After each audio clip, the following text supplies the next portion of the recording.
Está no ar o Águila On Air, o podcast da Águila Hub, uma consultoria e estratégia de tecnologia e de negócios da próxima geração, onde a tecnologia e a estratégia se encontram para gerar valor real, tangível e sustentável. Aqui você vai encontrar conversas que conectam inovação, negócios e resultados com quem vivencia isso todos os dias.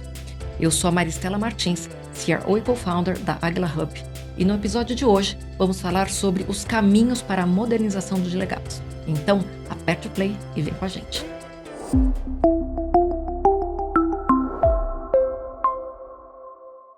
E para isso, contamos com a participação do Vinhas e do Duarte. Vinhas, por favor, se apresente. Bom, sou Antônio Vinhas, mais conhecido como Vinhas, 4 décadas de mercado em tecnologia, 7 bancos multinacionais, principal executivo de TI. Acho que curto. Maravilha. Duarte. Carlos Duarte, também conhecido como Duarte, também 4 décadas de mercado financeiro, muito em bancos de investimento, mercado de capitais. Passei, além de bancos, pela B3, Bolsa de Valores, e pela Cipian, que hoje é a Núclea, também em projetos de modernização desafiadores. Vinhas, vamos começar. Por que a modernização de legados é tão difícil? Olha, uma das coisas que já são debatidas e às vezes até impeditivas é o alto custo que você tem em modernizar uma plataforma, né, uma arquitetura. A outra questão que está relacionada a isso é a questão também de integrar com tecnologias novas. Então tem uma dificuldade grande de integração aí. E também é a escassez de profissionais, que hoje você tem profissionais que construíram verdadeiros monstros, né, que estão aposentados, alguns já até faleceram, e isso é um legado que ninguém quer colocar à mão, principalmente no mercado financeiro. A gente tem bancos que ainda tem o famoso mainframe, que está desenvolvido em linguagens, né, que hoje, principalmente, as pessoas não dominam. Então, você tem aí um receio enorme de estar mexendo nisso. Então, tem banco que hoje fala, não mexe, deixa do jeito que está, e aí você cria outras formas de atuar, né, um workaround aí para tentar extrair algumas coisas que estão lá atrás ainda.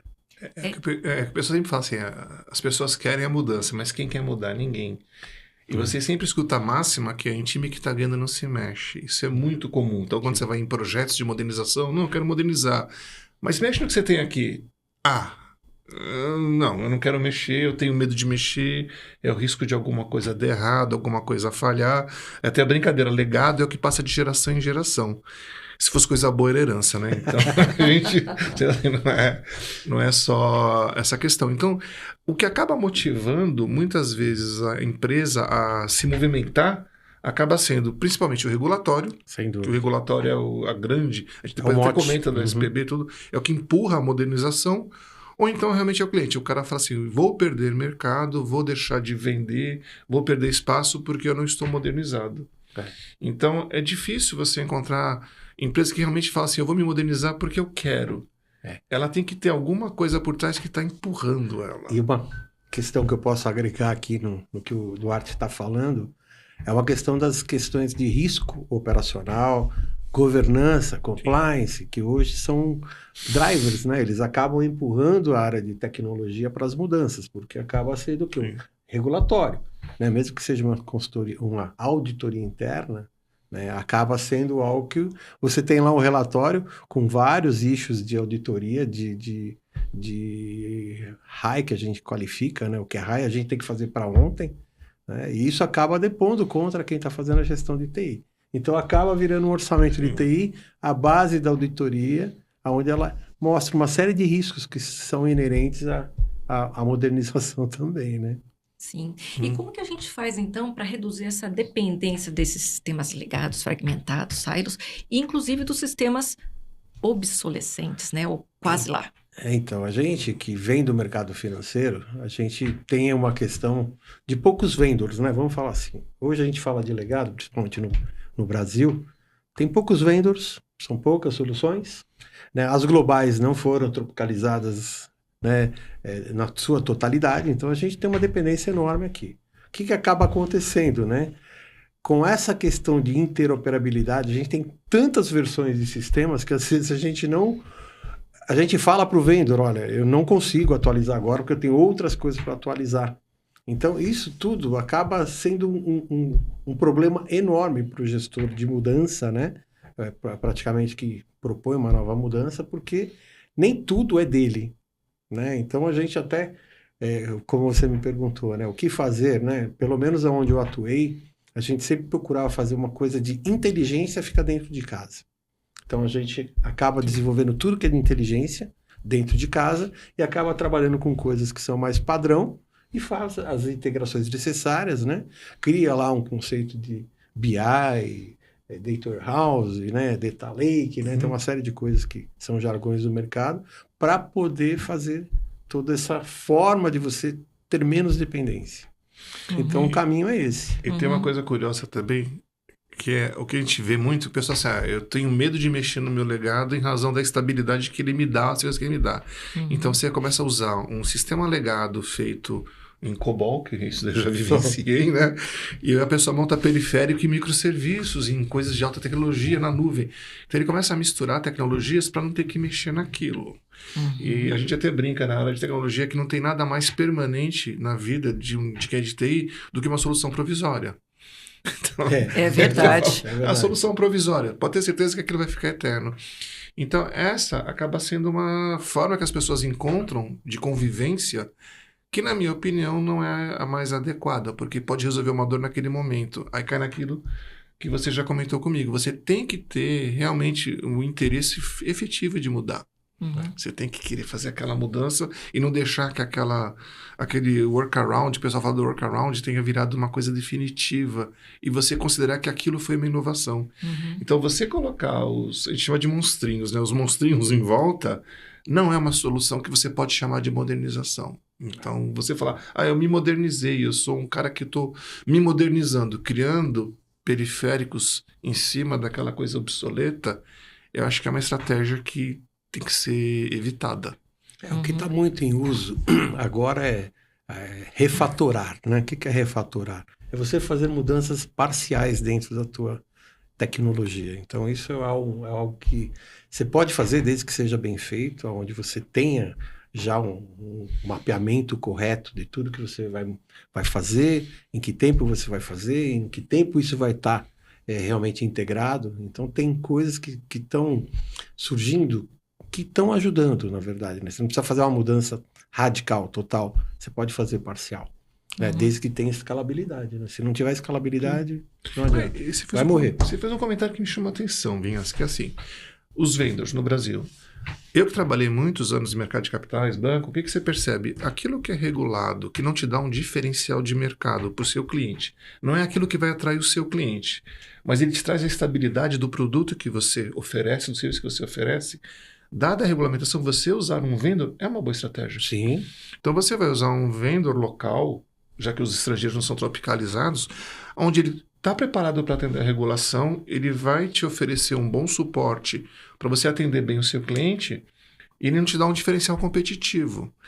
Agora, se você falar, não, é uma coisa minha que me dá um diferencial competitivo, aí eu não iria na pacote, eu iria para aquela coisa interna, porque tem a minha inteligência lá dentro. Até usando um exemplo, por uma instituição que eu passei, quando a gente resolveu e conseguiu defender o projeto, que a inteligência tinha que ficar em casa, uma das coisas que a gente sempre teve muito problema, boletagem.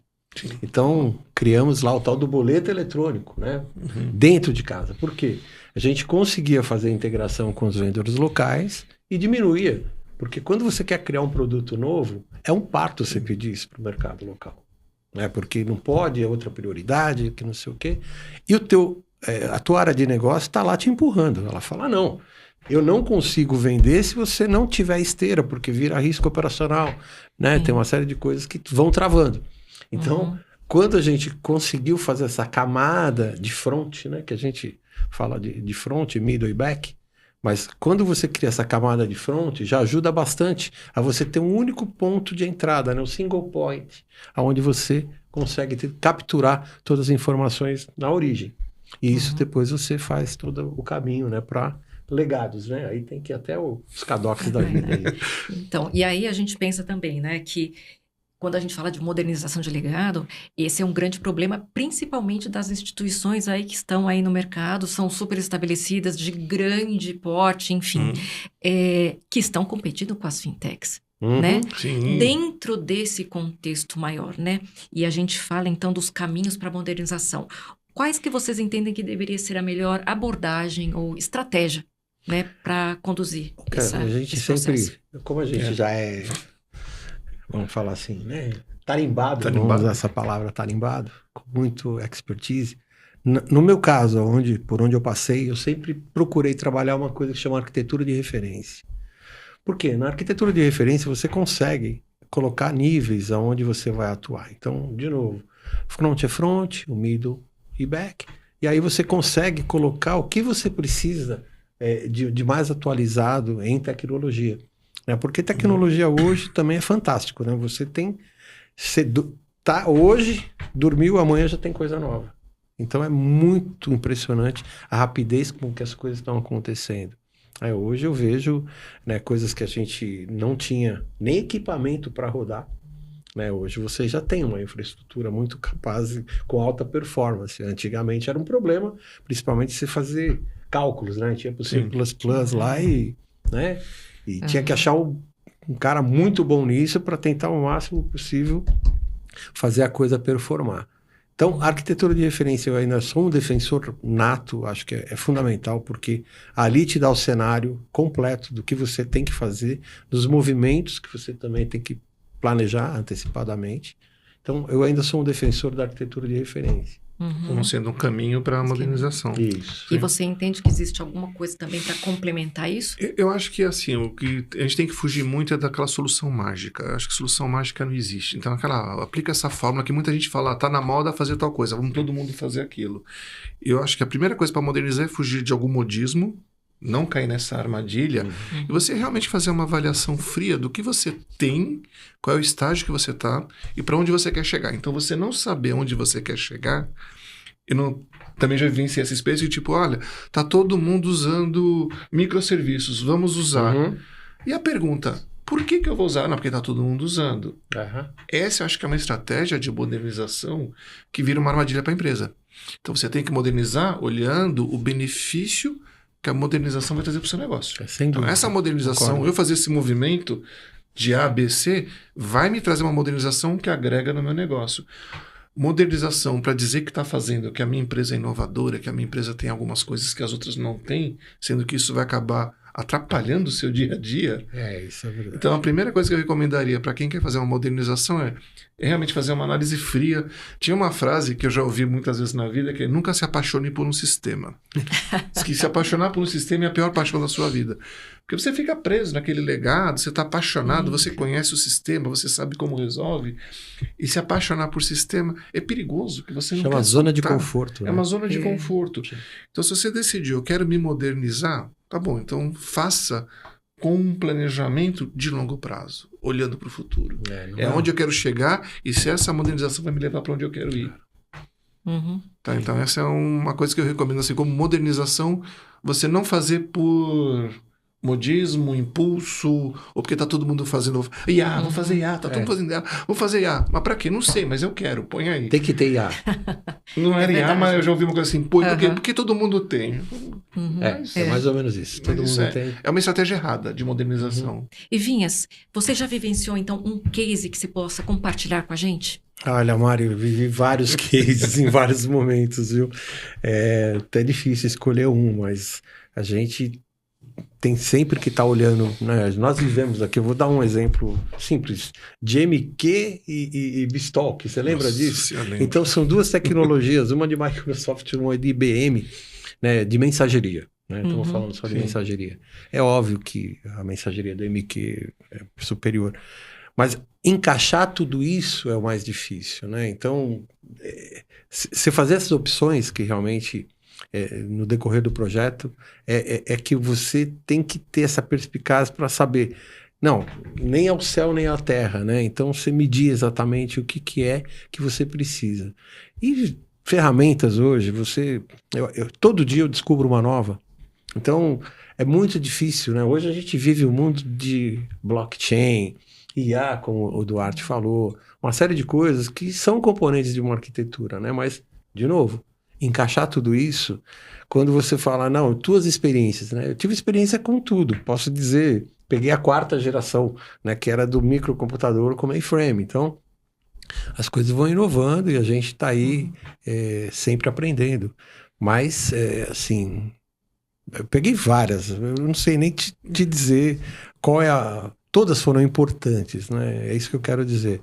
Mas E os desafios, basicamente, se repetem, né? E o desafio, para mim, eu posso dizer, foi sempre ter a pessoa certa. Então, encontrar profissionais é algo que realmente você tem que ter um talento, porque ali está o sucesso do teu projeto, né? A partir do momento que você traz a pessoa que entende o que você está planejando, né? Que está acordado com todas as áreas, negócios, áreas de suporte, tudo, que sabe transacionar isso, é o sucesso. Então, eu tive a felicidade de ter várias pessoas que trabalharam comigo, que me seguiram em algumas instituições, e fazendo algo que sempre foi muito colaborativo nesse sentido, mas fazendo o que gosta, com o conhecimento, né, que é o mais importante, e aí a coisa fica mais fácil. Então, trazer a pessoa certa também é fundamental.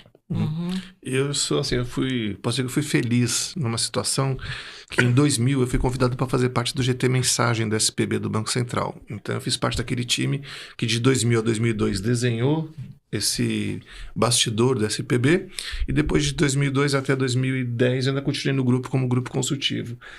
Aquilo foi a maior experiência que eu tive na vida de transformação e de trazer uma obsolescência para uma modernização, porque imagina o mercado financeiro de 2000, eu diria que a grande maioria tinha muito mainframe. E nas reuniões do Banco Central, a gente tinha que discutir uso de MQ, BStalk, uso de mensagens XML, que não tinha XML, ninguém sabia o que era isso daí.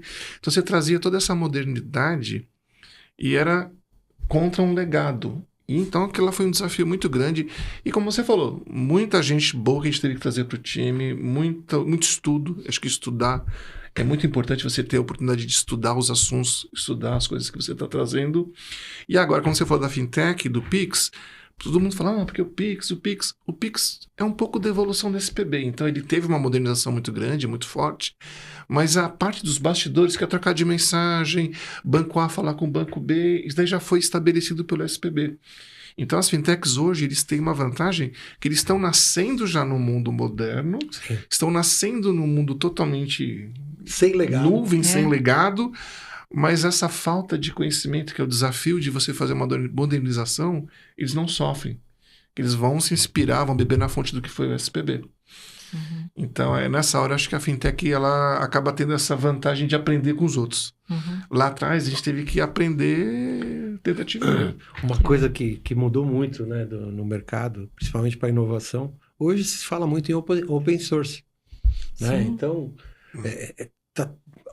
banco de dados não estruturado. Então, a gente está vivendo um boom, né? E recentemente a gente estava conversando com um prospect de uma fintech, que ele queria falar de tokenização. E no café, a gente, batendo papo, cara, você não precisa de tokenização. Né? Não, mas isso aí é algo que pode ajudar no portfólio da empresa. Pode, mas você não precisa. Você vai ter um custo que você é desnecessário por uma tecnologia que você não vai usar, né? Só para falar que tem. Então, precisa ter esses cuidados também, né? Porque tokenização tá em alta. Tudo tá em alta, né? De modernidade. Então, tem coisa que é melhor não arriscar.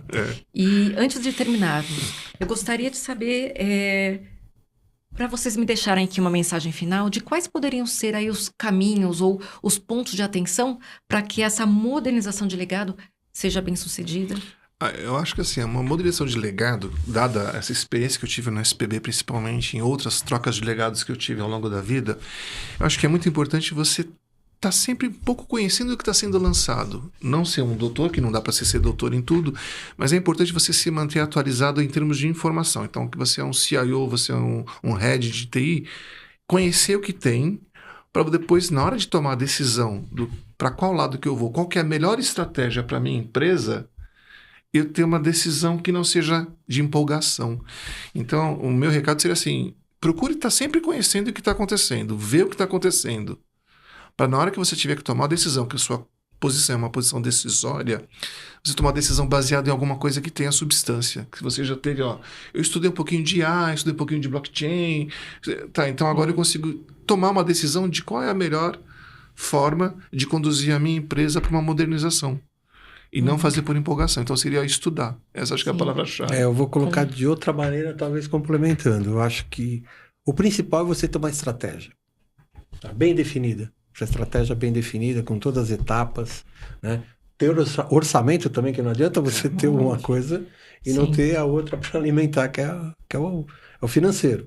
Né? Mas eu acho que uma boa estratégia bem definida, né? é o alicerce para um bom projeto. Porque tem muita gente que, de novo, faz por fazer, faz pelo imediatismo, mas não tem uma estratégia definida. E ela tem que estar alinhada com a área de negócio, não tem outra forma. Né? Com certeza, extremamente importante isso. Queria agradecer mais uma vez a participação de vocês hoje. Um prazer estar aqui. O prazer foi nosso, muito obrigado.